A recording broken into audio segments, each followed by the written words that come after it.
Okay. Well, good morning, everyone. Thank you so much for joining us for our 2022 Trends in High Quality Curriculum and Professional Learning webinar this morning. My name is Annie Morrison. I am one of the co-founders of Rivet Education, and I'm joined here today with my colleague, Natalie Lupiani with Benison Strategy Group. Thanks to the generosity of the Overdeck Family Foundation, Rivet was awarded a grant to partner with BSG last year to conduct a research of the professional learning marketplace over the past several months. And the purpose of this research was really to learn more about the marketplace in general, to learn a little bit more about what are the processes that school and school system leaders go through and when they're making professional learning plans and decisions. And then also to learn a little bit about the motivations behind providing teachers, in this case with curriculum aligned professional learning. And so a couple of weeks ago, we released the 2022 Trends in High Quality Professional Learning Market Report, which is the culmination of this market research. So we released that publicly. And today we're going to provide an overview of that research with you all. So thank you so much for joining us.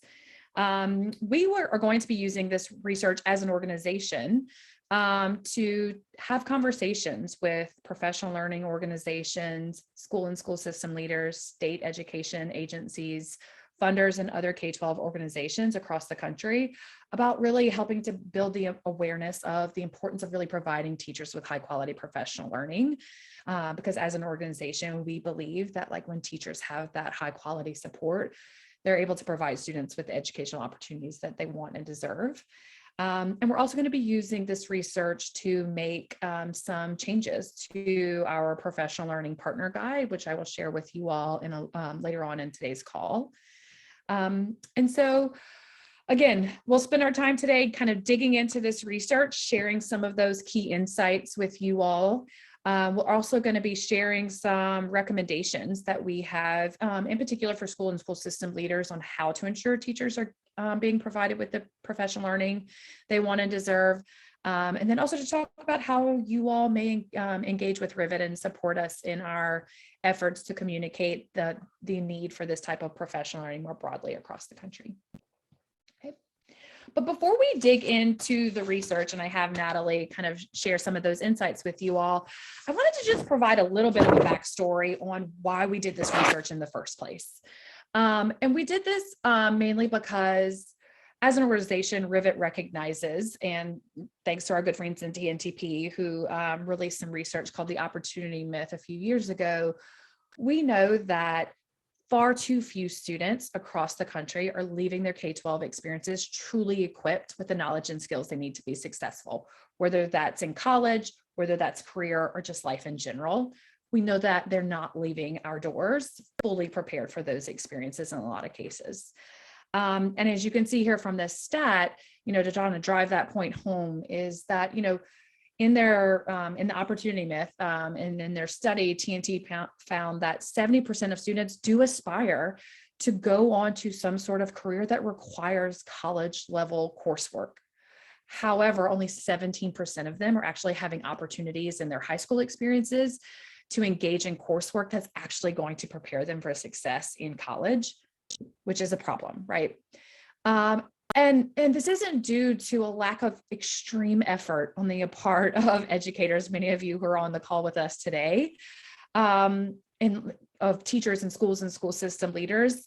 What we see is this is often somewhat due to a struggle that school and school system and even state agencies have in figuring out how to pin those exact issues and solutions that are going to impact the quality of instruction happening in classrooms. So how do we solve for this, right? What do we do about this problem? We at Rivet believe that we do this by supporting education leaders and executing strategies and solutions that, again, are most likely to impact the quality of instruction happening in classrooms every day. So if you think about Elmore's instructional core, so when we talk about impacting the classroom, we're thinking about that instructional core. What are the experiences that students are having in the classroom every day? What are the practices and instruction that teachers are delivering every day? And then what are the materials in which they're engaging with in those interactions?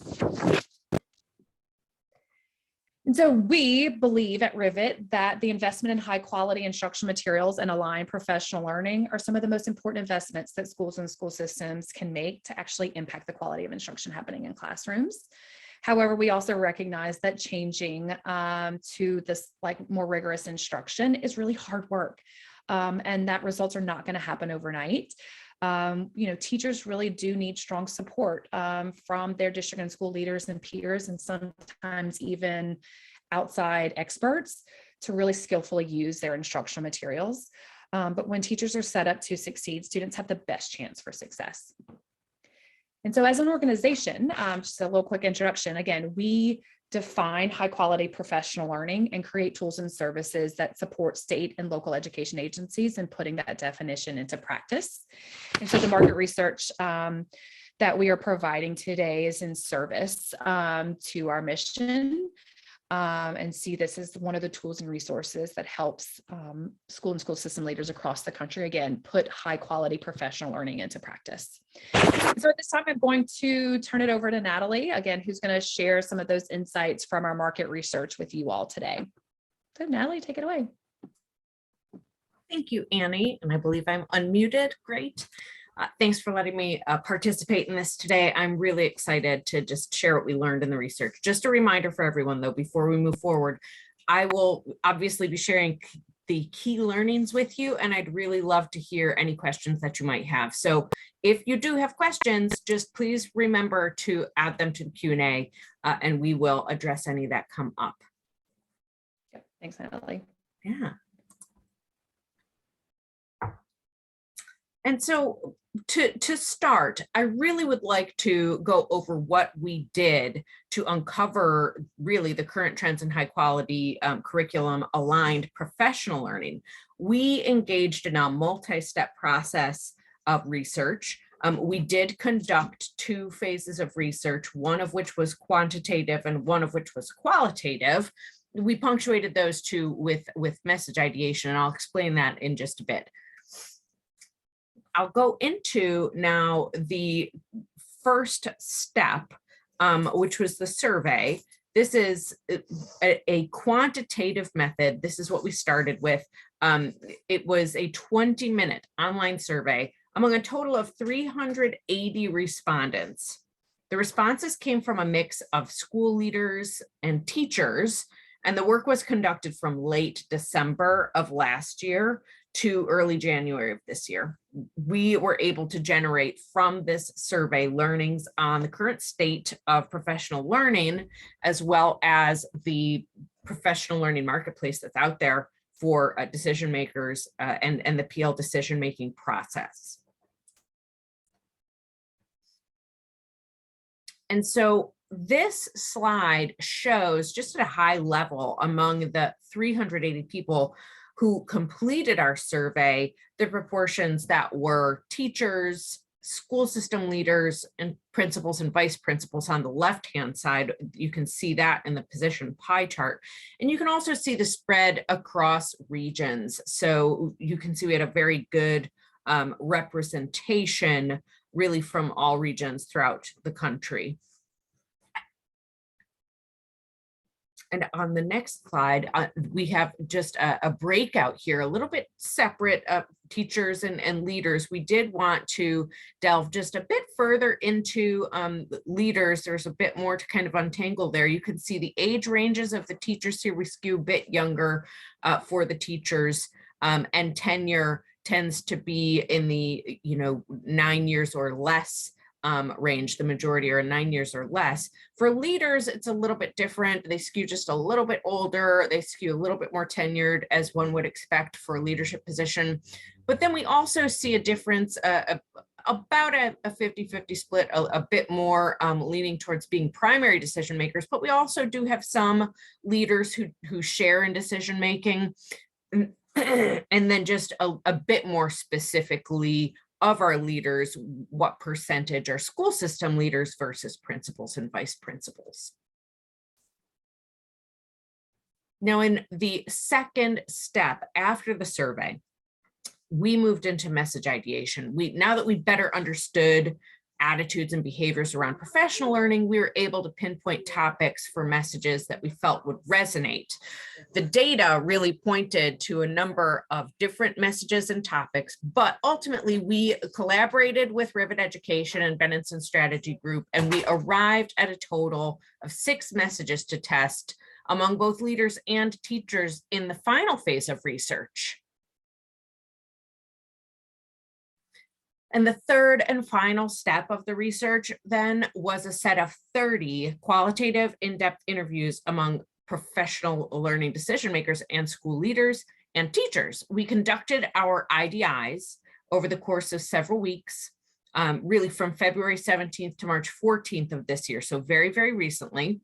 We spoke to each participant for between 30 and 45 minutes through an online video platform, and we used the interviews to uncover, first and foremost, in greater depth, the attitudes of the participants and what they thought about professional learning, and also gauge their responses to our 6 messages that we developed.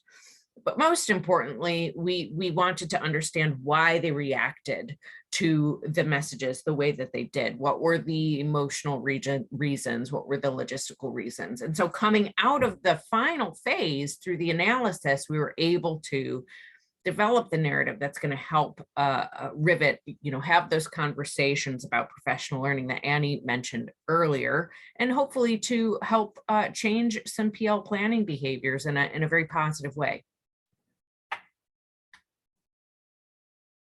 And on this slide, this is just a little bit about who participated in our IDIs. So we can see we have a mix of leaders, decision makers, and teachers, a mix of those who do and do not yet use HQIM, and of course, just a regional split.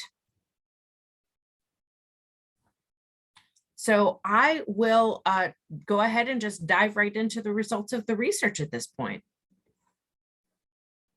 So to start off here, really, some of the most compelling insights that we uncovered in our research are about the attitudes and experience that teachers have with professional learning. And for teachers, we found that really to be confident in what they're teaching, especially when it comes to high quality instructional materials, teachers want professional learning that is curriculum aligned, ongoing, and in the moment. Now, on the left-hand side of the slide, you see a couple of quotes directly from teachers who participated in our research. They explain that the PL is curriculum aligned, ongoing, and in the moment. This would make them feel more confident in taking on new materials, and they feel like the kids would be more successful because they know what they're doing. So they're expressing a clear sense that the outcomes are going to be better for the students as a result of different or better professional learning.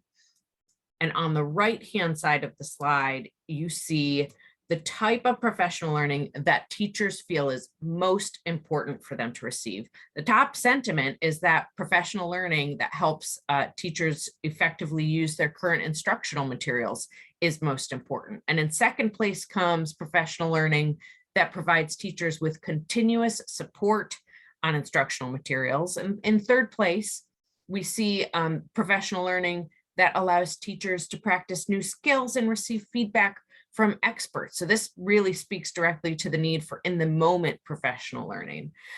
So this is not what teachers say they're getting right now, but it is what they say they need. I just want to make sure that I'm very clear about that.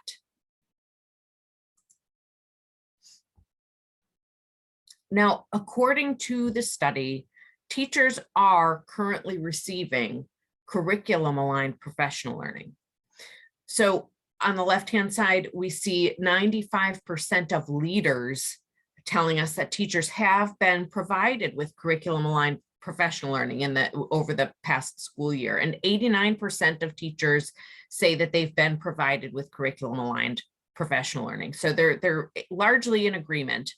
And 92% of teachers say that they're getting professional learning at least once a month. So it is happening. But what we're seeing is that while teachers are very, very clearly eager to learn new skills that are going to better engage them with their students, they currently are not getting what they need. They're routinely provided with one-off workshops or self-contained seminars. They don't want to just watch a video or take an online course. So in reality, although teachers are receiving professional learning from their schools, from their districts, just over a third, only 38%, say that the professional learning has helped them a lot. So just as a reminder, 96% of teachers say they want learning that will help them effectively use the current instructional materials, and they want interactive and ongoing professional learning. They want it because it's going to help them be more confident in the classrooms. But the reality for the teachers is that the PL they're receiving right now is far from ideal.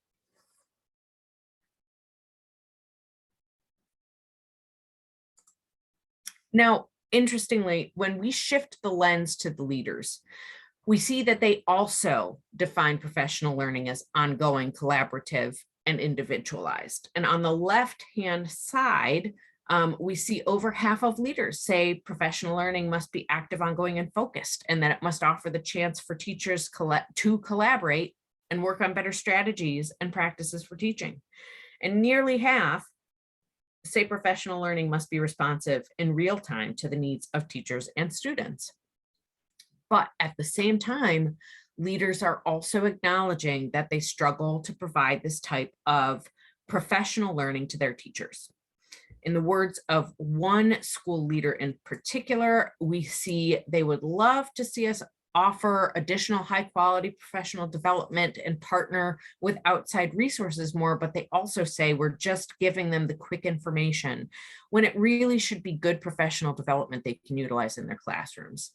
So we see here in this quote, and in other quotes as well throughout our research, we see leaders acknowledge a disconnect between what they think PL should be and what PL turns out to be in their own schools or districts.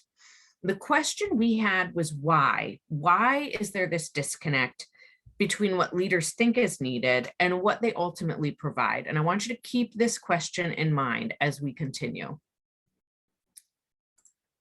Now, contributing to this disconnect, we found was a frustratingly unhelpful web of referrals that leaders turn to when they're planning their professional learning and investigating professional solutions for professional learning. And this seemingly unending list of sources for leaders results in a lack of really good quality information about the quality of professional learning providers and services.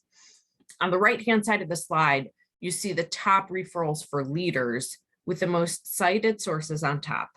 Recommendations from colleagues is something that you'll always see in a list like this. Word of mouth is always something that you'll see, but ideally it's not the top source of information. The reality in 2022 is that's what we're seeing here. Right after word of mouth comes broad online databases. And what do I mean by this? I mean things like Google, social media, Pinterest is something we saw come up multiple times.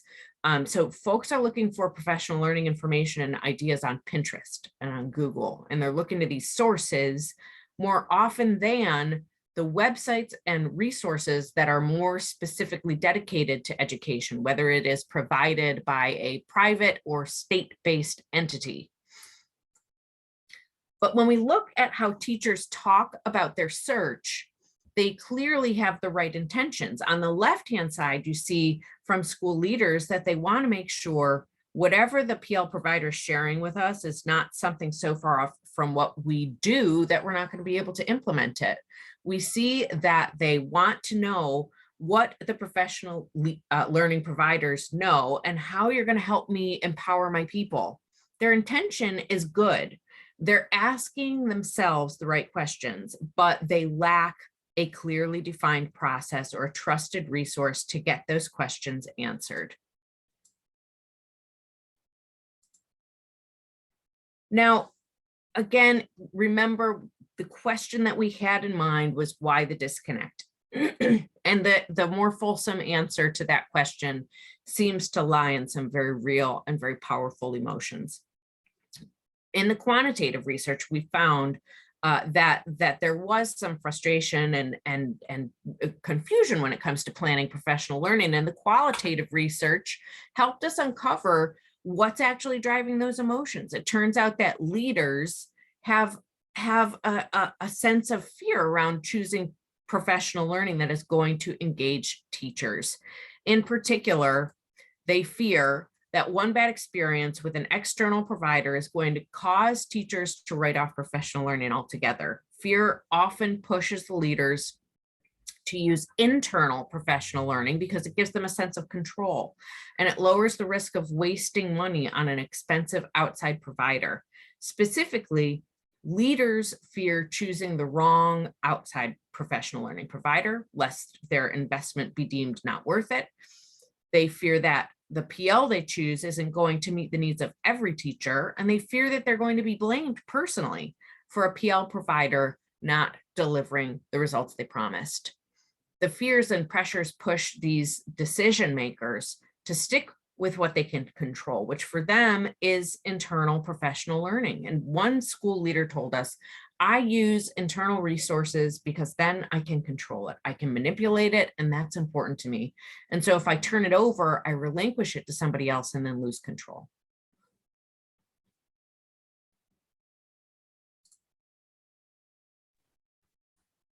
Okay, so I just shared a lot of information with you all, and I'm sure that you have questions.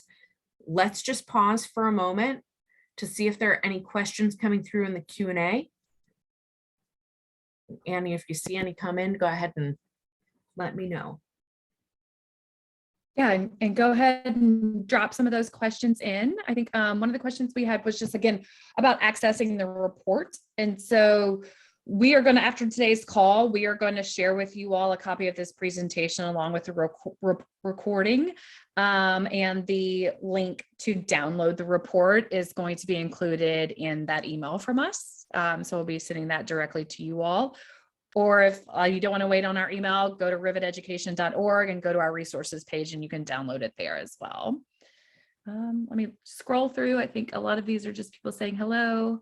But again, we'll pause appropriately. So if people are like me and you're slow to type, you might need a little bit more time.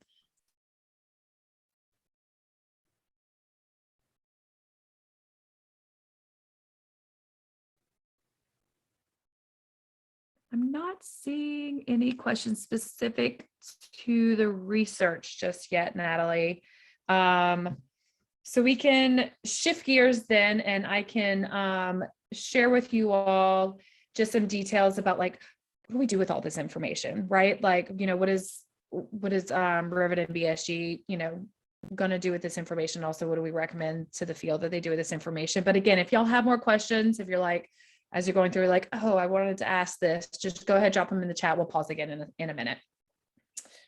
But so again, what do we do with this? What, you know, this is really helpful research. You know, as you can see here, we not only dug in at a surface level of like, what is the PL decision-making process, but we really did look in at like those emotions, those motivations, those fears to help us as an organization and you all really understand like what are some of those barriers that exist. These are real barriers. You know, as school and school system leaders, there's a lot of competing priorities out there in your day-to-day work that compete with like putting together an effective professional learning plan and executing that plan. We recognize that. And so here are just some quick recommendations that we have in helping to ensure that teachers are having access to the professional learning that they want to need. And so one, again, not only making sure that teachers are getting curriculum aligned PL, right? Like the professional learning that they are getting is on the materials that they are using in their day-to-day work, but also that they are getting engaging, collaborative, and responsive professional learning. And so what do we mean by that? You know, teachers want opportunities to practice with their peers. So whether that's happening in professional learning communities or grade level meetings, or even like on PLC days, they want to like break down a unit, practice the math problems as students, anticipate where students are going to stumble. They want to go through the text, read the text. Again, anticipate where students are going to stumble with the text. They want that opportunity to collaboratively plan and practice. And they also want PL that's responsive to them. They need, like, if I am struggling with a lesson I have to deliver on Friday, I need help right there in the moment. So what are like the school-based coaches and stuff able to do to help them and be more responsive to their needs in real time? So provide them with those opportunities. Second is developing a professional learning plan that has a deliberate and cohesive scope and sequence, rather than one that addresses disconnected concepts or strategies. So this is important. There should be a cohesive plan. If you are delivering professional learning without a clear plan and follow-up, it's going to be ineffective. Thirdly, we encourage you all to look beyond the traditional workshops. And don't get us wrong, workshops have a time and place, right? Like when you're launching a new curriculum, those 3-day workshops really matter. They help teachers like break down the materials, understand the logistics of the materials, and also how those materials are going to help them, help students master the grade level skills and concepts for that year. But beyond that, there's also, again, that ongoing support that teachers need. You can't give them a 3-day workshop and wish them the best. That curriculum will fall apart. And so we do encourage you all to look beyond those traditional workshops and provide teachers, again, with that regular coaching and collaborative planning time to make sure that they're able to skillfully use their new materials. And then finally, we, encourage you all to look beyond the capacity of your own internal professional learning teams. What we have found is that there are very specific times when using internal PL is ineffective. And those times in particular that we see where internal PL can be not as effective is in the adoption and launch of a new curriculum. And this is because those materials often are just as new to the coaches, school building and district level coaches as they are to the teachers that are going to be using them, right? So those school and district-based coaches don't have the expertise that they need to effectively support teachers in those materials just yet. So this is a time where leveraging an outside partner that does have that expertise in those materials can be more effective as a part of your PL plan. So looking at those organizations as an extension of your professional learning and academic team is really important. And our research also really uncovered that, as Natalie pointed out, there's some real pain points, and there's some common pain points that we saw in every, professional learning decision maker that we spoke with, that like they encounter as they're planning effective professional learning throughout the school year. And these pain points really are around a lack of time. Again, those competing priorities that no matter who you are in the district, if like a bus goes awry one day, that's a problem, as a school leader, that's a problem you have to solve in the moment. Or some major catastrophe happens in your district in Louisiana, like a hurricane's coming, everything stops to get ready for that. So we recognize that there's a lack of time. Again, as Natalie pointed out, there's a lack of information out there. So finding when you need that outside help, where do I go to for help? And then also just trusting that when you do finally bring someone in, that they're going to give you what you want and what your teachers need. These are all real common pain points. And so knowing that these pain points existed, we did survey professional learning decision makers to figure out, like, how can we solve for those, right? Like, if these are the frustrations that you're feeling, what kind of support or tool or resource could like the marketplace provide you to help with that? And what we uncovered is that Rivet's Professional Learning Partner Guide, which is a vetted list of organizations that provide professional learning support on high quality instruction materials, could be a real valuable resource to school and school system leaders in these times.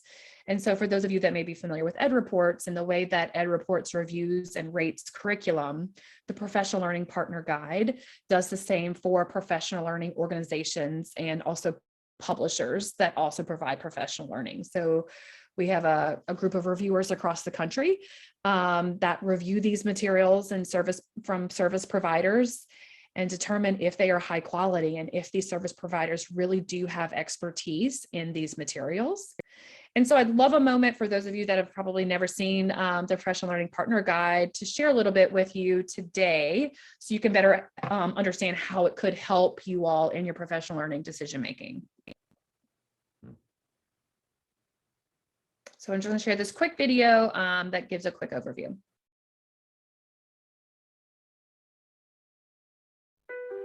Welcome to the Professional Learning Partner Guide, a list of organizations that provide the best curriculum-aligned professional learning services in the country. Rivet Education, the author of the PLPG, was founded on the belief that when teachers are provided great materials and training to use them, students perform better. However, ensuring that teachers have access to these resources is hard work, and we're here to help educators implement new curriculum.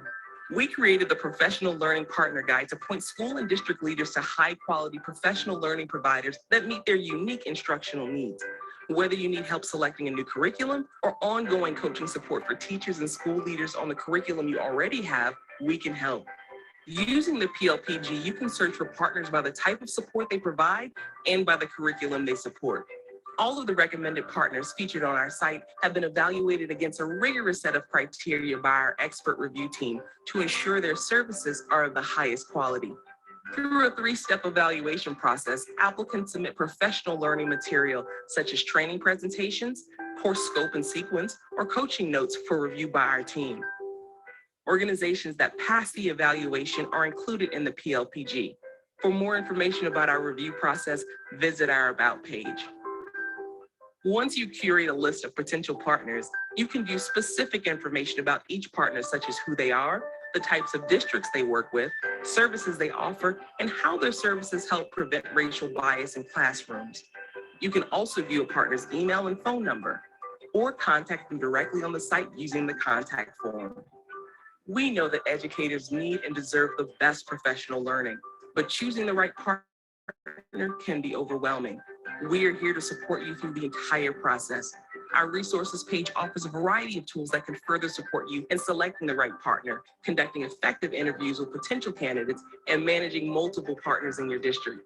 And if you'd like additional support from Rivet Education, email us at info@riveteducation.org or submit the contact form found in the guide.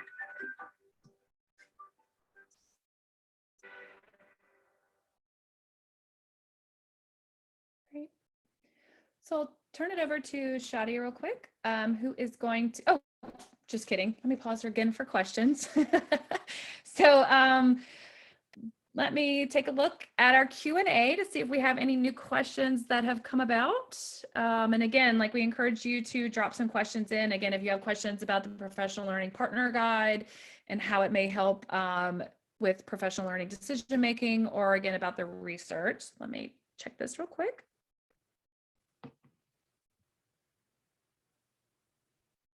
All right, seeing none, Shadia, it's all yours.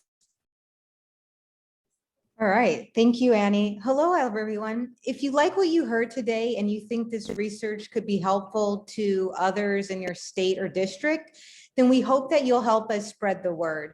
You can help us by sending an email to your network, sharing the market report and recommendations, including information about your research and the PLPG in your newsletter or on your website, as well as promoting the market report and the PLPG on social media. And as Annie mentioned at the top of the call, we will follow up with those who had questions and that weren't able to get to their questions at this time. We also recognize that the recommendations that we've laid out today require a lot of work by many people across the K through 12 systems. If you're wanting more in-depth support in creating and executing professional learning plans that will ensure that teachers are skillfully using high quality instructional materials in your school or district, then reach out to us at info@riveteducation.org and we can help you. Thank you so much for joining us today. We will send you a copy of this presentation and a recording of the webinar by tomorrow. Have a great afternoon.